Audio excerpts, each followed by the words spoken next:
So, good morning. Let me try to get the presentation for this morning's class. We will, as I told you in the previous class, begin our study with the poems of William Blake. We have two poems of Blake prescribed for our study, and it was to reach Blake that we decided to take a look at the age that we generally associate him with. And that is why we began with a discussion on the Romantic age, the literature of the last part of the 18th and the early part of the 19th century. Generally, this age is one that is designated to begin in the year 1798 and end with somewhere around 1832.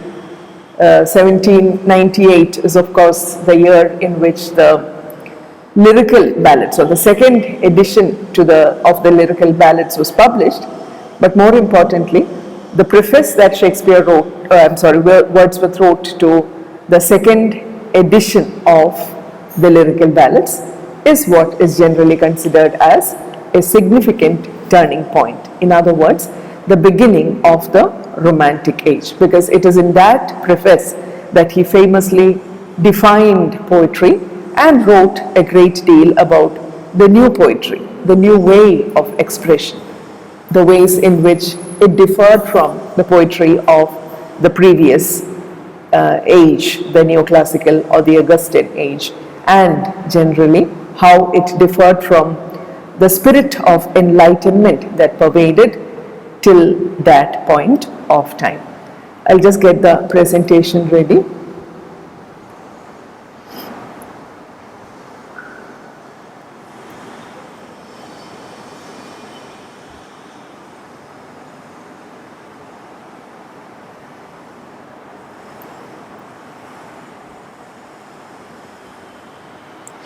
Are you able to see my presentation? Yes, ma'am. Yeah, okay, fine.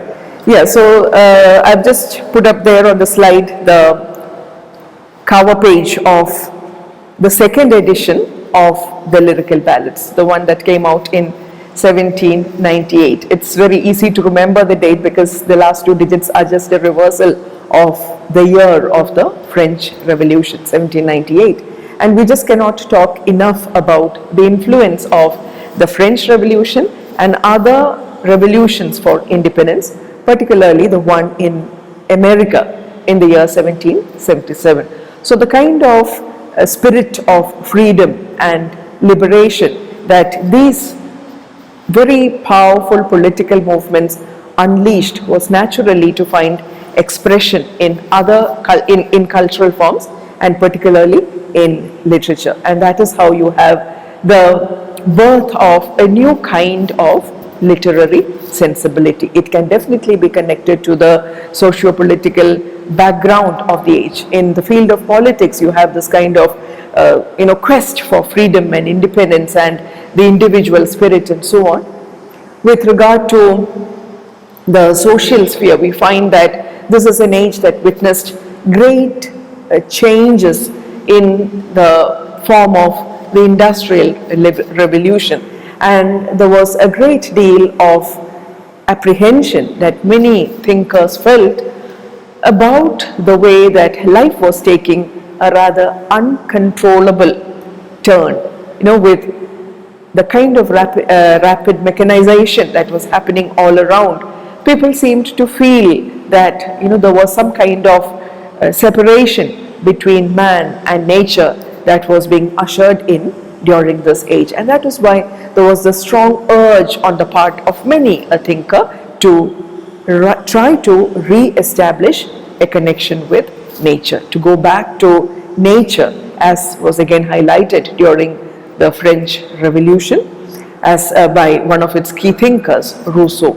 And these are the trends that influence the literature of the age, and it has been perfectly encapsulated by Wordsworth in the preface that he wrote to the second edition of the lyrical ballads that he jointly wrote with his good friend and associate Samuel Taylor Coleridge.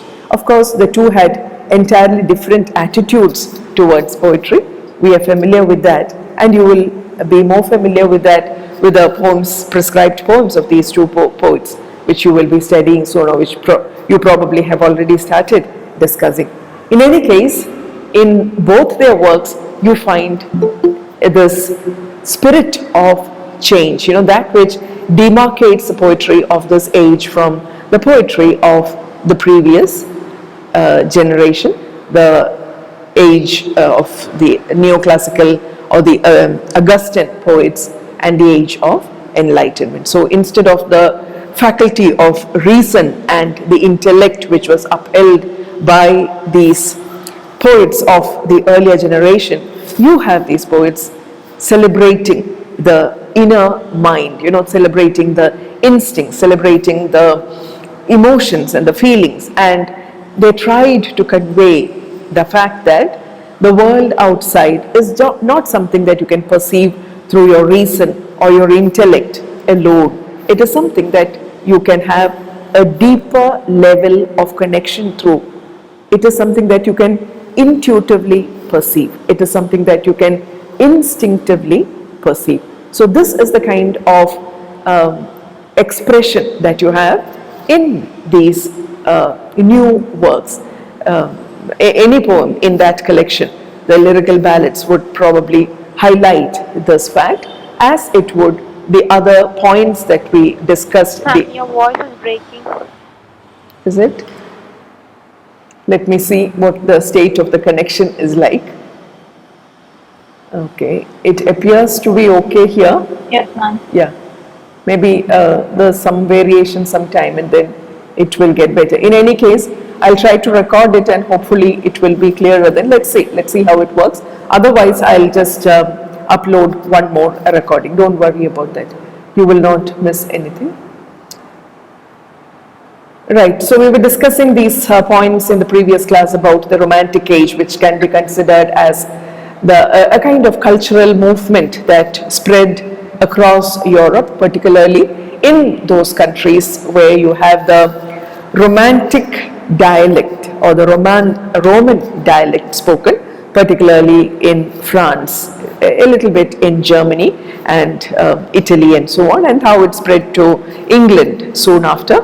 And it was generally a very strong reaction against, in England, in English literature, we talk about the Romantic literature as a literary movement that evinces a very strong reaction against the neoclassical age and the spirit of enlightenment, how it was very heavily influenced by the revolutions of freedom in America and France, and there was this rejection of the stronghold of reason, and in its place a celebration of emotions, feelings, the imagination and the individual.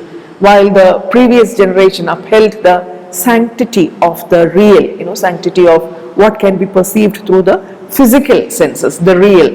Here was a group of poets who conveyed the idea that what you perceive through your imagination is actually much more powerful than what you can perceive through your physical senses. And ma'am, yes, tell me.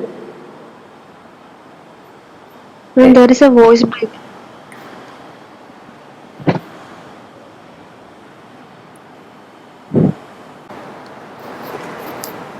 Yeah, the celebration of the emotions, the feelings, the imagination and the individual, and the kind of rules, the decorum, the propriety that was upheld by the neoclassical poets, who tried to emulate the writers who excelled in ancient Greece and Rome. That was again rejected by these poets who believed in the sanctity of freedom, and who therefore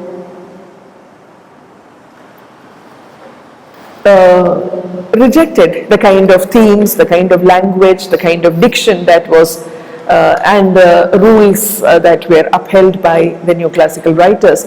You have a kind of return to the world of nature, and through that the ordinary, the world of the common man, and also the world of childhood. The childhood was one that the Romantic poets had great regard for. They really celebrated childhood the way they did the world of nature and the way they did imagination, because childhood, according to them, was the most pristine stage of a person's life, one during which you had not yet been corrupted by the ways of the world that was getting steadily mechanized, the world that was getting further and further away from the world of the divine. Childhood is the stage closest to the divine, as Wordsworth so beautifully expresses in that poem of his, The Immortality, or to Intimations of Immortality, where he, celebrates childhood. And this is a theme that we will be coming back to when we discuss the work of William Blake. And the romantic hero, as seen in many a work here, is the artist, the one who is able to go beyond the restrictions imposed on his or her life by the society. This is the kind of figure that Shelley, celebrates in his works. So Shelley is the other romantic poet that we have to discuss. That is why I have specifically mentioned these 2 points: the return to childhood, the celebration of childhood, and the image of the romantic hero. And we know how they, again gave a lot of importance to imagination and perceiving the world through the eye of imagination. Imagination was something that they replaced reason with. Reason was the supreme faculty of the mind for the earlier generation of poets. For them, it is imagination. It is the ultimate creative power. It is something that human beings have close to the power that is vested in the divine. So imagination is like a divine creative power. And in the poems of poets like Wordsworth, you have this idea being conveyed that the humans not only perceive and experience the world around them, but they have the power to create it for themselves through the power of imagination. And the imagination has in it the ability to unite reason and feeling so that we can reconcile the differences and opposites. And this becomes a powerful theme in many a romantic poem. And this reconciliation, and the imagination enables human beings to read nature as a system of symbols. Everything in nature gives you a lesson for life, and that is why we consider Wordsworth as a pantheist, one who worships nature and considers nature to be the best guide and philosopher for life. So that is the celebration of nature that you encounter in every romantic poet. Nature is presented as the work of art that comes from the divine painter himself. And nature has this great power to heal the wounds that are inflicted by your life on earth. And that is how it becomes a great refuge, a haven that you can seek solace in. So nature is something that is not out there. Nature is something that is, real, and it is alive, and it is something that has this, ability to rejuvenate you. That's why they consider nature as a source of great refreshment and also great meditation. There's nothing that the world of nature cannot heal in the form of any wound that you have. Yeah, so the greater emphasis on intuition, instincts and feelings, we've already discussed that point. And Wordsworth's definition of poetry as the spontaneous overflow of powerful feelings, which he gave in that preface to the second edition, it became a kind of turning point in literary history. And so important is this document that no wonder it is today recognized as the Romantic Manifesto, a manifesto or a document which contains the precepts of this new age. And the ultimate source of poetry is not to be found in the world outside, but in the individual and the individual's own traditions, the individual's own past. And the source of illumination, therefore, is within the self itself. And this is why you have the preponderance of subjective poetry. So many first person lyrics written by the romantic poets, which, become a kind of self-expression. The poet is not so much a persona here. You can feel the direct presence of the poet in these poems. And when we talk about the English romantic poets, we normally think of these as the first and the second generation respectively of the romantic age. The age that we normally date with the publication of the second edition of the Lyrical Ballads, 1798, coincides with the peak of poetic achievement reached by people like Wordsworth, Coleridge, and also Robert Southey. And when these people achieved fame and signaled the age of the birth of a new age of poetry, the later romantic poets, the second generation of romantic poets, including poets like Shelley, Keats, and Byron, were not yet born actually. And it is a very tragic fact that by the time these major second generation poets passed away at very young ages, Shelley was just 29, Keats was just 26, when they met their end.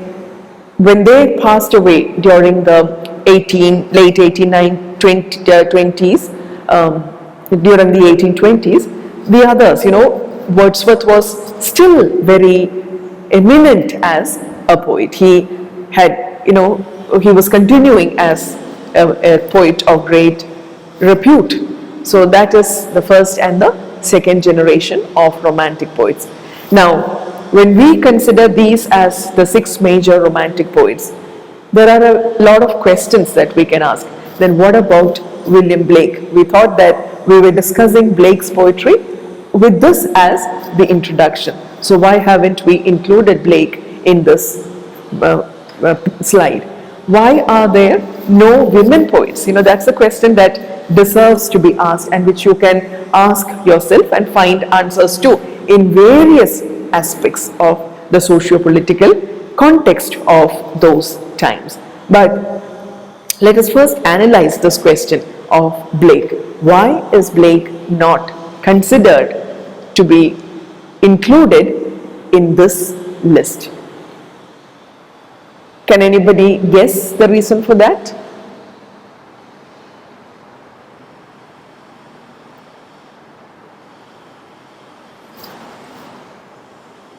William Blake, who was born in 1757 and who, died in 1827, his life definitely does coincide with the Romantic age. His career as a poet does coincide with the Romantic age. But still, why is it that you do not consider him as a romantic poet?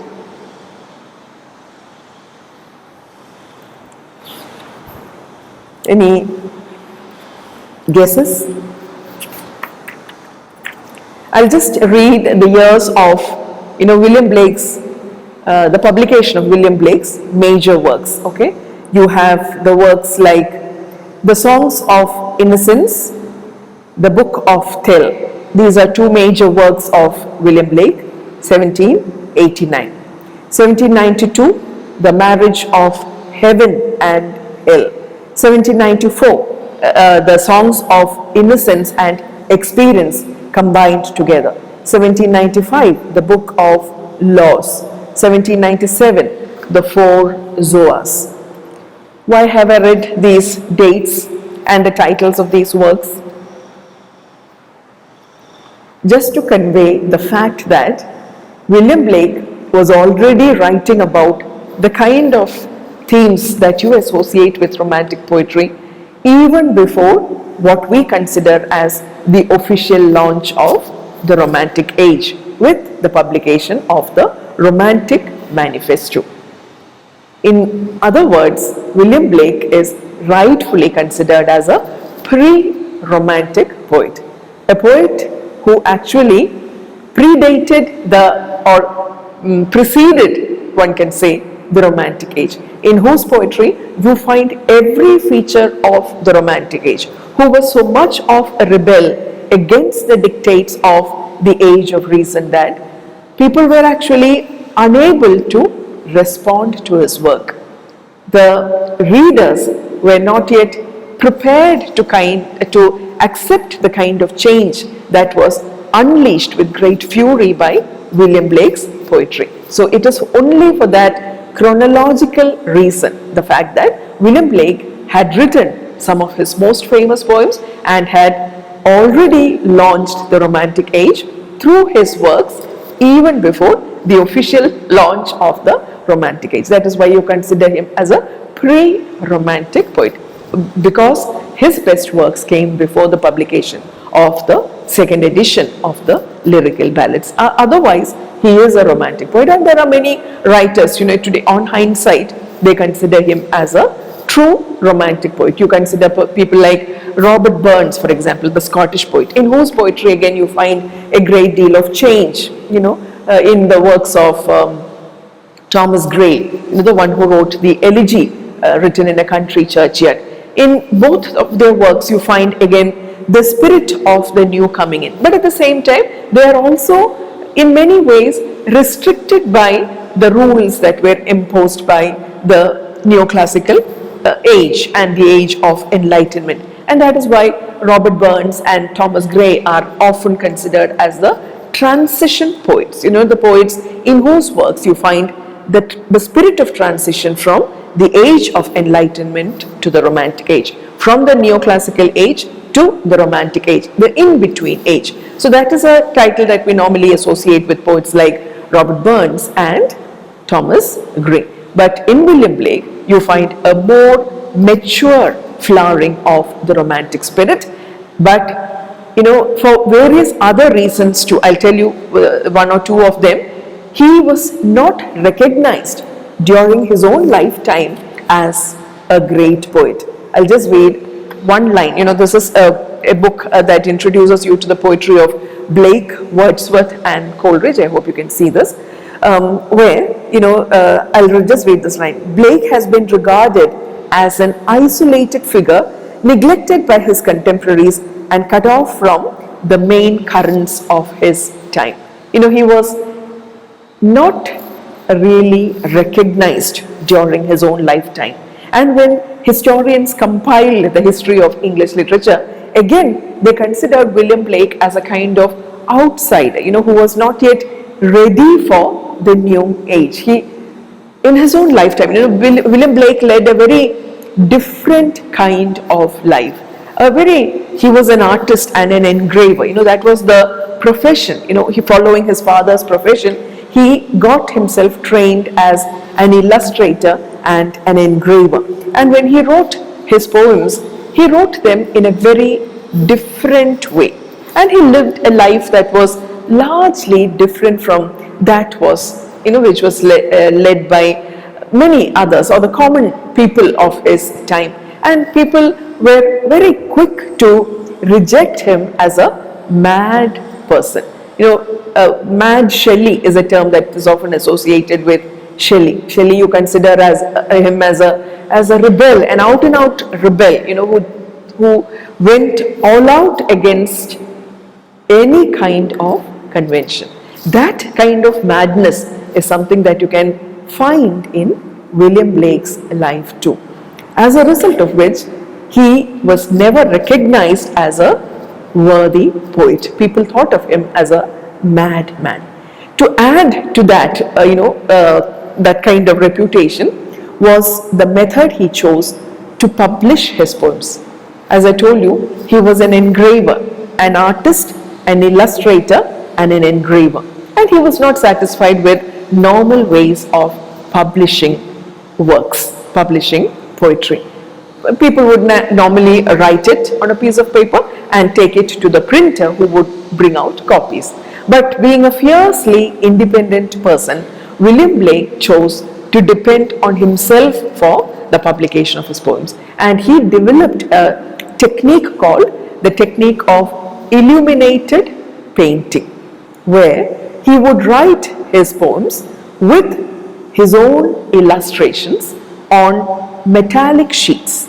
Okay, and the pictures would be absolutely necessary to understand the poems, because William Blake was so highly imaginative a person that he created his own mythology. Now we are familiar with Shelley who has dabbled with mythology and sometimes created his own version of mythology.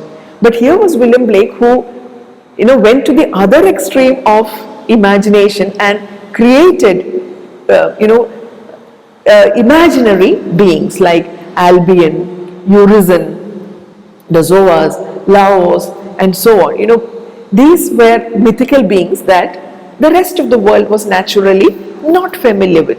They were at best familiar with the figures of Greek mythology, of Roman mythology, and sometimes Anglo-Saxon mythology. But they were definitely not prepared for figures like Albion, Urizen, and I'll just show you a few of those images. Okay, it's not come in this slide, I think. Let's see. Yeah, so this was the method that he chose. This is one of his figures, one of the figures of his private mythology. And it would be absolutely difficult to interpret his poems without the help of his illustrations.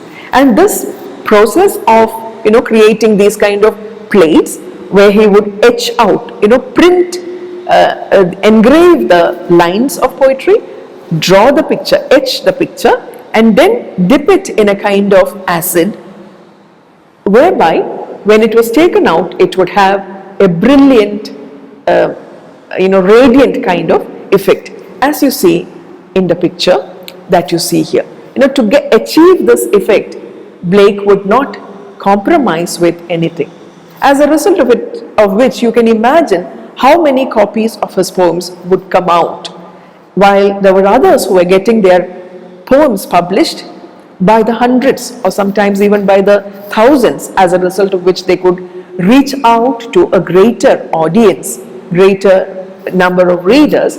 Here was a poet who was writing, first of all, in a strange way, who chose a very unique way of publishing his poems, who created his own mythology and wrote poems celebrating or, with those strange mythical beings as the center of his world, and which he wrote and published only on these limited copies of the illuminated paintings on metallic sheets.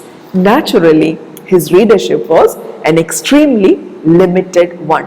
A very close group of people knew that here was a man who had a brilliant imagination. Here is a man whose poems are so different from the poetry of those times. Here is a man who's capable of the greatest heights of imagination and so on. But hardly anyone would recognize that as worthy of being considered as great. They considered him, as I told you, as a mad person who, just could not be accepted as a poet. So this was the reason why William Blake was never recognized during his own lifetime.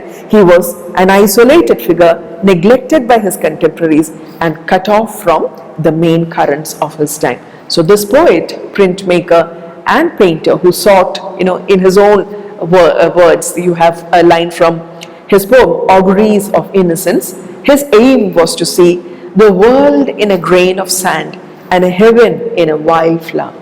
Hold infinity in the palm of your hand and eternity in an hour. If you did not know that these were lines written by William Blake, you would naturally think that this is a line written by William Wordsworth or probably Coleridge or even Keats. It is that truly romantic in the choice of words, in the choice of feeling, in the choice of the mode of expression, and in the choice of the theme or the subject. To see the world in a grain of sand, in the most ordinary, in the smallest, minutest and most insignificant thing, you can see the whole world. And you can get glimpses of the divine in the wild flower, not the garden flower, not the flower that is cultivated, but the flower that grows wild in the world of nature. and thereby someone trying to get.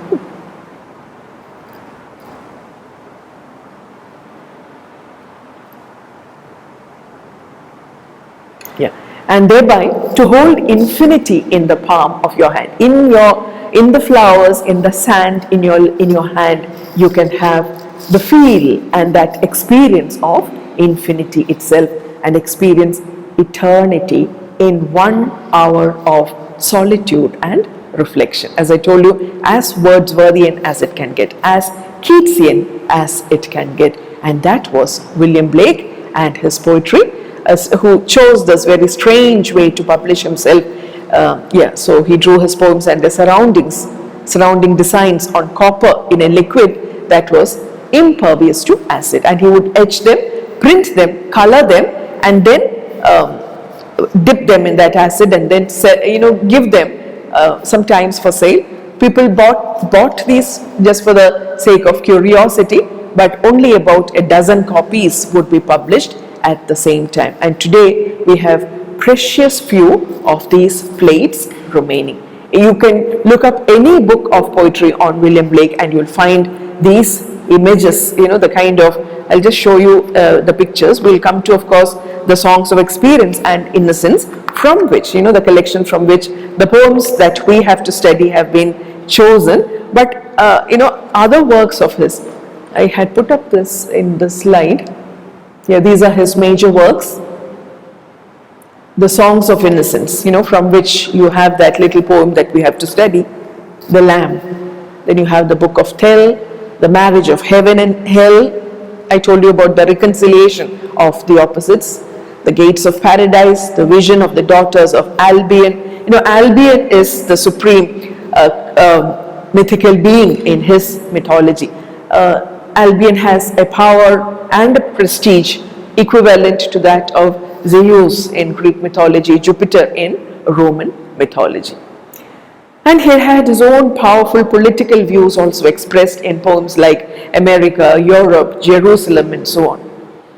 The first book of Urizen. Urizen is a kind of satanic figure that you find in his poems. There is a picture of Then you have the Songs of Innocence and Experience. Initially, the Songs of Innocence came out in 1789. The Songs of Experience came out in 1792. But because of their immense popularity, they were then, among a certain group of readers, he decided to publish them together as Songs of Innocence and Experience. 1794. The Book of Ahenia, Laos, Vala or the Fozuas, and this is the kind of private mythology that William Blake created, confounding his readers and his contemporaries. Of course, drawing a few instances from other mythologies, but ascribing a whole new meaning and significance to his own beings. So that is Albion that you find in the first image there. The second one there is Urizen. Albion is a free spirit. He celebrated freedom through his poetry. And Urizen is somebody who is always in chains and whose confined existence again imposes all kinds of restrictions on the world outside. So that is Urizen. Then Laws. So we will now focus on the Songs of Innocence, the Songs of Experience, and